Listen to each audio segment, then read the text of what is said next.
Voici Zorro Ranch, l'ancienne propriété de Jeffrey Epstein, sur laquelle tous les regards se braquent aujourd'hui. De la justice du Nouveau-Mexique rouvre son enquête. Les parlementaires, eux, ont créé une commission de la vérité. Ils appellent tous ceux qui auraient des informations ou se seraient rendus au ranch à les contacter. La justice locale et les parlementaires du Nouveau-Mexique s'intéressent à ce ranch jusqu'ici hors des radars. Aucune perquisition n'y a été menée.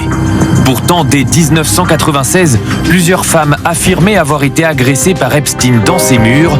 Leur avocate déplore des années d'inaction. Cela fait 20 ans que les autorités auraient dû enquêter, interroger des gens. Mais on se rend compte que les informations sont toujours là aujourd'hui. Donc il n'est pas trop tard pour mener une enquête vraiment rigoureuse et pour que les coupables rendent des comptes. Le Zorro Ranch cacherait-il d'autres crimes?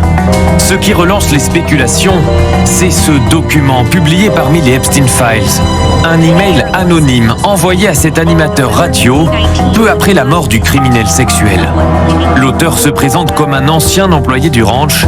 Il prétend que des cadavres y sont dissimulés. 2 filles étrangères ont été enterrées sur ordre de Jeffrey. Elles sont mortes par strangulation pendant un acte sexuel fétichiste violent. Le corbeau n'avance aucune preuve, mais demande de l'argent à l'animateur. Il voulait un bitcoin, soit $8 000 à l'époque, en échange de vidéos qu'il disait avoir en sa possession.